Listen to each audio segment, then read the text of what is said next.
Isaiah 61 inasema ati huu ndio ule mwaka wa Mungu umefika wa kulipisha kwa watu wake na kufanya mambo ya kustaajabisha kwa wale watu wamekuwa wakienda maybe kinyume na kazi yake. Ni kuomba, tunaomba Mungu akatuwezeshe. Wapendwa, ni wakati wa kusimama na kuomba Mungu zaidi, sababu siku zinazokuja ni siku zitakuwa na kilio, ni siku zitakuwa na mahangaiko, lakini tukisimama Mwenyezi Mungu atatuongoza. Kwa wakati huu ni mambo mengi Mungu amekuwa akiongea kuhusu mataifa, kuhusu taifa na kuhusu makanisa.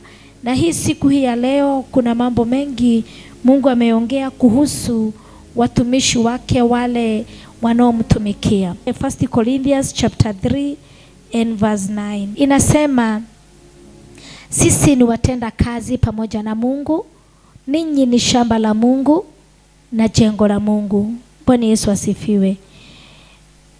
Sisi ni watenda kazi wake Mwenyezi Mungu, na sisi ni shamba lake Mwenyezi Mungu. Na wakati ule nilipokuwa ninasoma that scripture ilikuwa inanihimiza, na nikajua wakati kitu kinapotengwa na Mwenyezi Mungu akitumie, kazi ya shetani ni kuimba na kuua na kuharibu. Kwa hivyo kazi yake ameingia kuharibu kilichotengwa na Mungu, kuimba kilichotengwa na Mungu na kumaliza kilichotengwa na Mungu. Na kile kilichotengwa na Mungu ni watumishi na wahudumu wanaomtumikia Mwenyezi Mungu kwa ukweli na haki. Kwa hivyo nilikuwa ninahisi katika realm ya kiroho, in spiritual realm, kuna anga, kuna roho inayumbayumba, inazunguka ikitafuta watumishi wa Mungu ndio ikalete aibu kwa maisha ya watumishi. Wakati huu ni wakati watumishi wa Mungu tunahitajika kuinuka na kujiombea sana, hata kama tunaombea kanisa la Bwana, hata kama tunaombea taifa, hata kama unaombea familia yako, ni wakati huu wako wa kujiombea sana. Maana katika anga kuna roho inazunguka sasa. Na ile roho inazunguka ikitaka kuharibu watumishi wa Mungu, ikitaka kuwaletea aibu katika huduma, ikitaka kuleta aibu katika nyumba zetu. Ni wakati tunahitajika kusimama, maana sisi ni shamba lake Mwenyezi Mungu. Na shetani yako kazini akiharibu kazi la Mwenyezi Mungu. Watumishi wa Mungu already kuna wale wamekamatwa na wanakona mahangaiko makubwa sana. Kuna wale wamekamatwa na wana kilio kubwa sana, wako na aibu kubwa sana. Lakini ninahisi na nikasikia niwatangazie kutoka sasa, kuna mambo itapata watumishi wa Mungu. Na wakati mtaona imewapata, muwaombee, mutuombee. Maana sio sisi, ila ni roho inaotaka kuharibu kazi ya Mwenyezi Mungu. Wakati mwizi anapokuja kuimba, anashika the watchman, anamfungilia ama anamuua ndio aweze kuingia na kuiba kondoo. Kwa hivyo wakati umefika, maana tumekuwa kwa defense kutetea kanisa la Bwana. Tumekuwa kwa defense kutetea watu wa Mungu. Shetani akaleta binu, akajua sasa ni kuwataka wachungaji. Wakati yale mambo mtayaona ndio ninataka kutangaza, kutoka sasa kuendelea yale yatapata wachungaji. Jambo la moja, kutakuwa na magonjwa ya kutisha kwa watumishi wa Mungu. Na mkiona watumishi wamegojeka, sio kwamba wameachiliwa na Mungu, sio kwamba wameondoka kwa njia za Mungu, ila kwanza ni vita iko katika anga ya kujaribu kuletea watumishi aibu. Kila nataka kuomba ni kwamba wewe unaohudumiwa na mchungaji atakayepatikana na yale, muombee sana. Na wachungaji tuombanie sana. Tusiwe watu wa kukalia kikao tuongelelee mmoja wetu. Maana wakati unaposikia akiwa amekamatwa mwenzetu, jua ni mwenzako, jua ni mkono wako wa kulia, ni jicho lako. Maana kazi anaofanya ni ya Mwenyezi Mungu tunayemhudumia. Kuna jambo lingine litakuja. Kuna wachungaji watapatikana na robbery with violence, ikileta aibu. Hivi karibuni mtasikia watumishi wakipelekwa kwa mashtaka na robbery with violence. Jambo la tatu lile litasikika, kutakuwa na mauaji, na mtasikia watu walikuwa watumishi wa Mungu na wameua bila kujua na bila kufikiria, sababu kuna roho inayoyumbayumba ikileta aibu. Jambo la 4, kutakuwa na kesi za raping. Mtasikia ni watumishi wamerepu na wamenajisi watoto na wamenajisi wale wanaohudumia watumishi wa Mungu. Ni wakati wa kujiombea sana. Ni wakati wa kujiombea sana. Watumishi wa Mungu, nikiendelea kulingana na vile nimeongozwa na Roho Mtakatifu wa Bwana, niwekee bado 1 Corinthians chapter 3 bado verse 9 and 10. Tumeitwa na Mungu, we are called to serve his people with one heart, one spirit and one purpose. Hallelujah. Kwa hivyo wapendwa, ningewasihi tuweze kushikana. Sisi ni watenda kazi pamoja na Mungu. Ninyi ni shamba la Mungu, ni jengo lake Mwenyezi Mungu. Kwa neema Mungu alionipa, niliweka msingi kama mjezi stadi, na mtu mwingine anajenga juu ya huo msingi. Lakini kila mmoja inampasa awe mwangalifu jinsi anavyojenga juu yake. Kutoka hapa, watumishi wa Mungu, tuwe waangalifu sana, maana ni maelekezo ya Roho Mtakatifu, sababu ya mambo yanayojitokeza kwetu, sababu ya mambo yanayojitokeza kwa familia. Sio kusema sababu tumeitwa wachungaji hatutapatana na hali ngumu. Mungu alituambia huu ni mwaka wa vita, na vita tukiingia tutazishinda. Kwa hivyo wachungaji, vita kali zitakuwa kwetu. Ni wakati wa kuamuka, sio wakati wa kuulizana nani amejenga, nani hajajenga, nani ako na jina, nani hana jina, nani ako na umaarufu, nani ako na jina, nani mkubwa, nani mdogo, nani ako na mali, nani ako hana mali. Huu sio wakati wa kuulizana hayo, ila ni wakati wa kujiita mkutano ukiwa mtumishi. Ukuwe bishop, ukuwe senior pastor, ukuwe senior bishop, ukuwe chochote katika kitengo cha huduma. Hii ni yenu. Hii ni yenu. Hii ni yenu. Mjiangalie sana, maana wakati mwingi ujumbe unapoachiliwa, watumishi wanajiondoanga. Tunajua ni wamama na wazee wa kanisa. Wakati huu si wamama wa kanisa, sio wazee wa kanisa. Ni wakati wa watumishi wajihadhari sana katika ulimwengu wa kiroho. Na hii mambo nimewaambia kwa hakika haitakawia. Ni wakati wetu tuombee mwili wa Kristo, maana tukumbuke sisi ni walinzi wa kutekea kondoo zake Yesu Kristo. Nataka uniekee 1 Peter verse 5 chapter 5. 1 Peter chapter 5 and verse 2. Bwana Yesu asifiwe. Wachungaji popote mulipo katika taifa na mataifa, Mungu akaniambia niwaambie hivi: lichungeni kundi la Mungu mliokabidhiwa, mkitumika kama waangalizi, si kwa kulazimishwa bali kwa hiari, kama Mungu anavyowataka, si kwa tamaa ya fedha, bali mlio na bidii katika kutumika.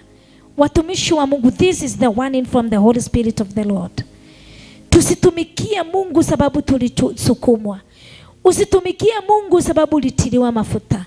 Usitumikie Mungu sababu ya fedha. Usiingie kanisa sababu ya fedha. Ila chungeni kodi mliokabidhiwa na Mwenyezi Mungu.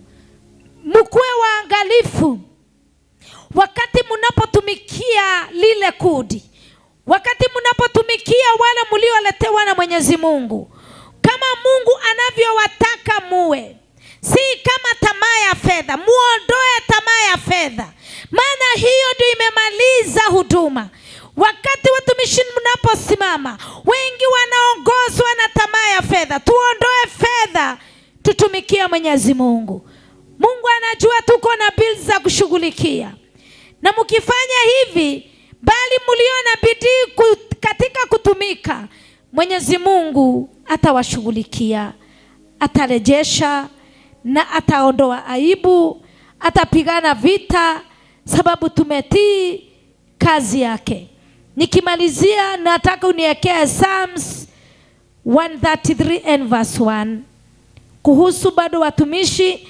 Haya maelekezo ni kutoka kwa Roho Mtakatifu wa Mungu, ndio naye Mungu akatubariki tukiwa pamoja tukitii. Tazama jinsi ilivyo vyema na kupendeza wakati ndugu wanapoishi pamoja katika umoja. Mwenyezi Mungu anataka watumishi tuache kudharauliana.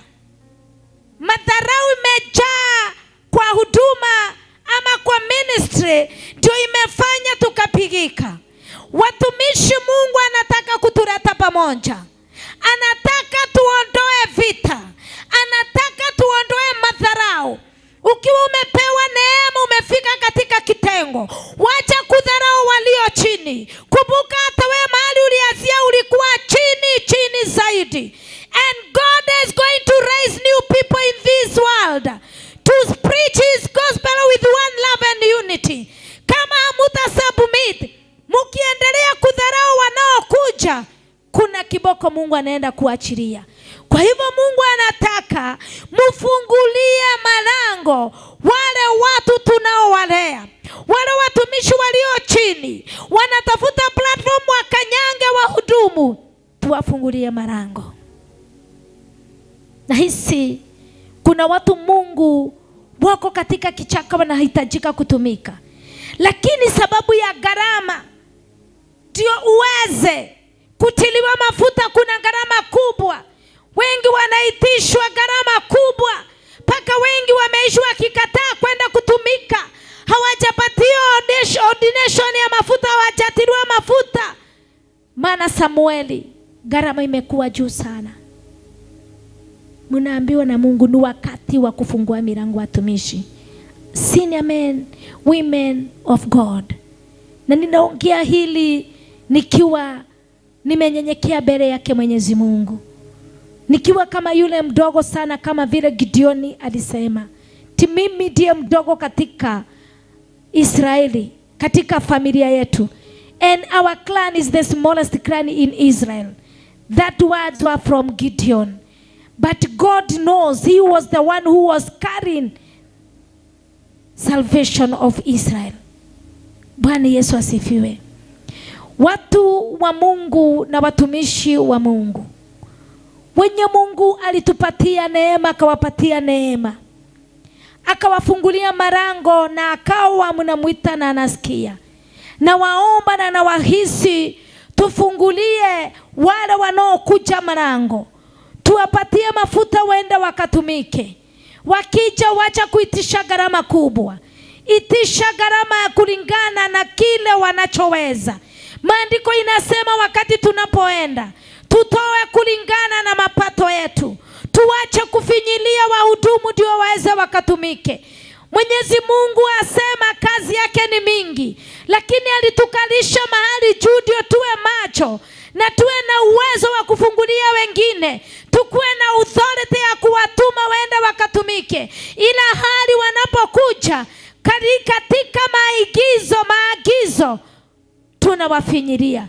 Wengine tunakuwa hatupatikani, tuwezi onekana, ila Mungu alituona. Ila tunahitaji Mungu, na Mungu anaonekana kila dakika. Our Lord was telling me to ask you, who are you? If God anapatikana, sisi ni nani tukose kupatikana, wapendwa?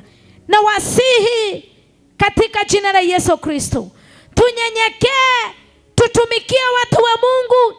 Watoto tunaohitajika kulea, tuwapatie mafuta. Ni wakati wa revival. Tunakatalia, hatuwezi hubiri dunia yote. Tuachilie mafuta, watu waende wakahubiri, watumishi wa Mungu. Na tuonyeshe upendo, tu encourage usiwaonyeshe kufika mahali tumefika, kufika mahali umefika. Usiwaonyeshe it is a big deal. It is all about to submit before the Lord and fear of the Lord. Ikafanya Mungu neema yake ikuangazie. Na ukiwa umeangaziwa na Mungu, kubali kuwa taa ya wale wengine, kubali kuwa mwangaza ya wale wengine. Ukiwa Mungu amekuangazia, kuwa mwangaza. Let us be a great tower.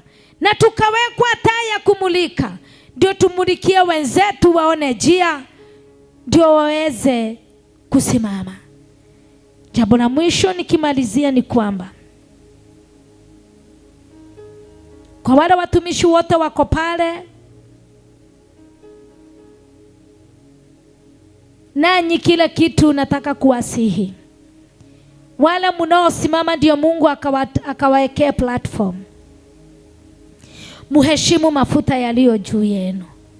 Maana ukiyadharau, hauwezi dharau kile kitu unataka kukua. Maana wengi wamekosa kufika sababu ya dharau. Tujaribu kutengeneza maneno ya vinywa zetu watumishi. Tuache vita za maombi na za kiroho. I want to tell you this. Hauwezi pigana na mama yako, huwezi pigana na baba yako.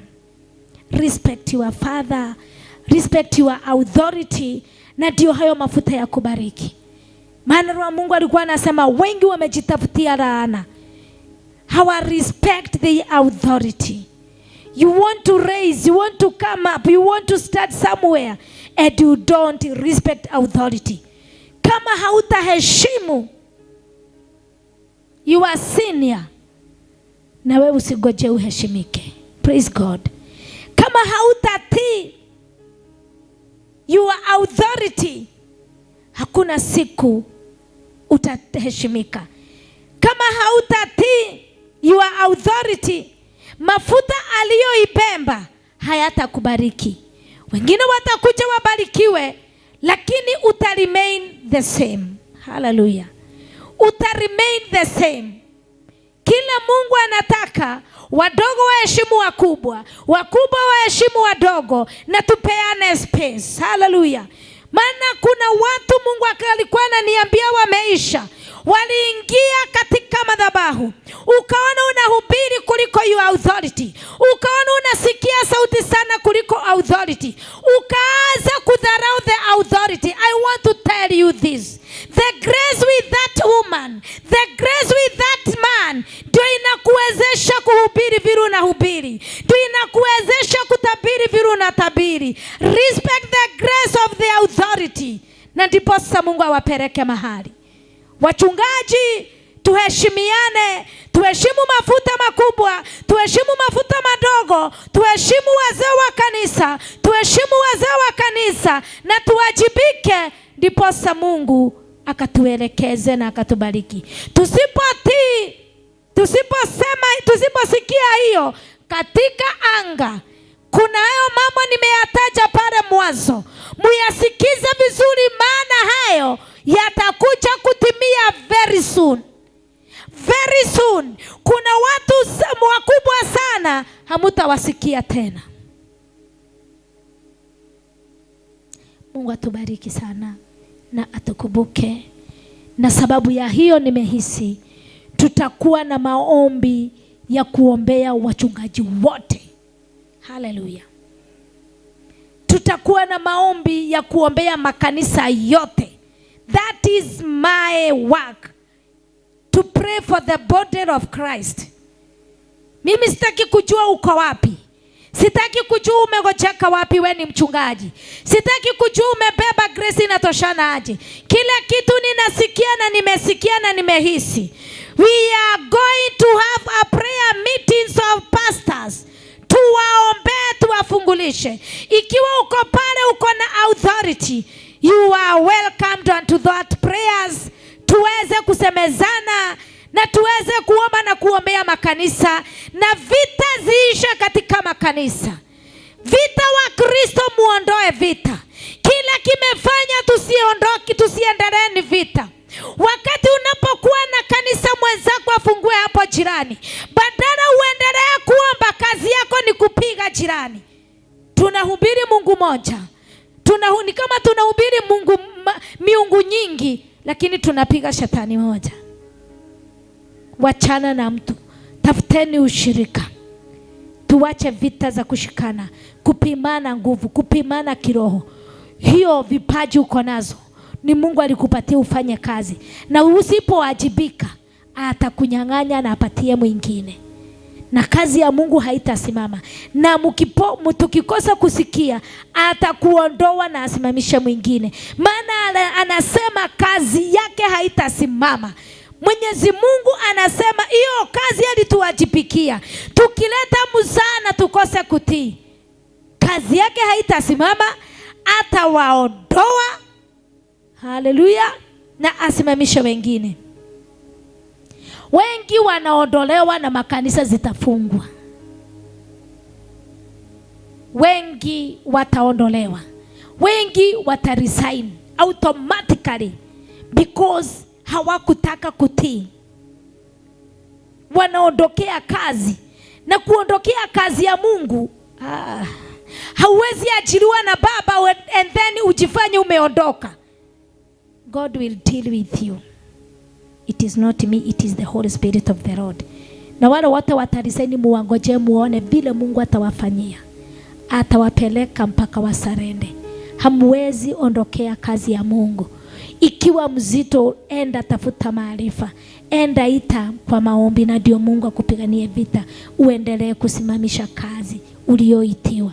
Una resign, watu wenye Mungu alikuletea wataenda wapi? Unawapeleka wapi? Mungu awasaidie, na tukumbuke sisi wote tunapoenda kutetea mwili wake Kristo. Mungu atubariki sana. Kwa majina ni Apostle Jane Kamau, na hubiri hapa Umoja. Nikuwa nimeokoka. Ukihitaji more information, call my number, I will direct you. Na wewe uko mahali umepigwa ukapigika, unashindwa uwazie wapi, come and I believe God will restore. Na mimi sihubiri kanisa, na hubiri mwili wa Kristo. Hatujengi kanisa tujengee watu ati ndio tu own.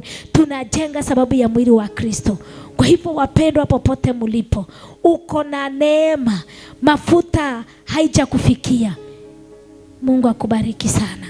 Enda kwa authority, heshimu mafuta yale, unyenyekee na mafuta yatakuja. Akikataa, simama kwa authority yenye unajua, unahimizika kwa moyo wako, ndio Mungu akufungulishie anga na maisha yasimame. Mungu atubariki, na wachana tuombe. Haleluya. Bwana Yesu asifiwe. Tutapanga maombi. Ndio nimesikia naomba nini. Mimi ujumbe nimeufikisha. Mungu awakumbuke, atuonekanie na atubariki. Ujumbe nimeufikisha wa kanisa na wa watumishi wa Bwana. Acha tuombe, tufunge ibada. Yesu Kristo mwana wa Mungu, ninakupa sifa na ninakuinua. Umekuwa mwingi wa rehema kuanzia tuliingia mahali hapa. Tumeona mkono wako ukifanya kazi nasi. Ninaomba Baba yetu, ukatukumbuke, ukatuonekanie, katujalie neema na nguvu inayotoka kwako. Ukasimame na sisi katika jina lako Yesu. Asante Roho Mtakatifu wa Bwana, kwa mwanzo na katikati na mwisho. Kila jambo tunaliachilia kwako, tukiwa na imani kubwa ya kwamba unatenda. Zidi kufungua malango, zidi kutuinua, zidi kutupigania katika jina lako Yesu Kristo. Asante Roho Mtakatifu wa Bwana, tunakupa sifa na tunakuinua. Na ni katika jina lako Yesu Kristo mwana wa Mungu tukaomba na hata tukaamini. Amen.